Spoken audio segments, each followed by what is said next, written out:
आइए सुनते हैं दुख के सुख में बदलने की एक छोटी सी कहानी। एक आदमी अपने कस्बे से बाहर गया था और वापस आकर देखता है कि उसका घर आग की चपेट में है। वह कस्बे के सबसे खूबसूरत घरों में से एक था और वह आदमी उस घर से बेहद प्यार करता था। कई लोग घर के लिए दुगनी कीमत देने को तैयार थे, पर उसने कभी उसकी कोई कीमत नहीं मानी।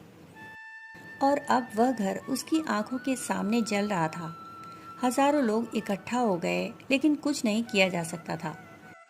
आग इतनी फैल चुकी थी कि बुझाने की कोशिश करने पर भी कुछ नहीं बचाया जा सकेगा। इसलिए वह बहुत दुखी हो गया। सामने से उसका बेटा दौड़ता हुआ आया और उसके कान में कुछ फुसफुसाया। चिंता मत करो, मैंने इसे कल ही बेच दिया और बहुत अच्छी कीमत पर।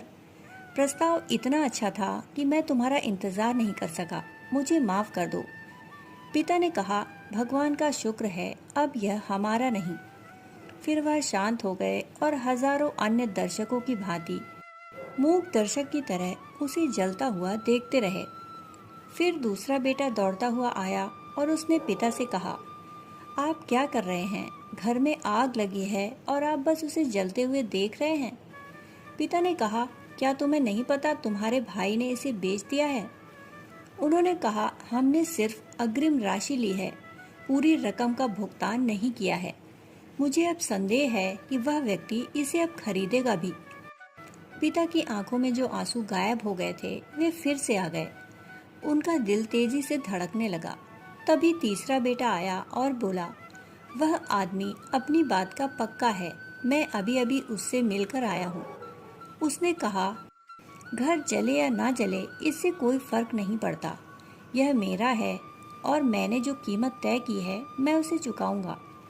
ना तो तुम्हें पता था ना मुझे कि घर में आग लग जाएगी।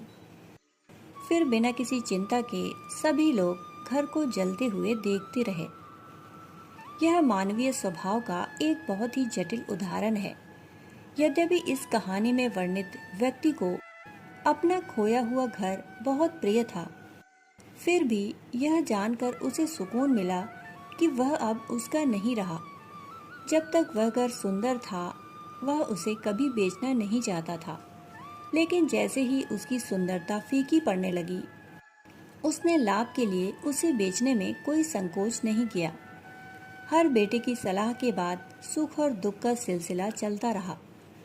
लेकिन सबसे महत्वपूर्ण बात यह समझना है कि उसकी भावनाएं कैसे बदल गईं। हानि और लाभ के अनुपात में उस घर के प्रति उसकी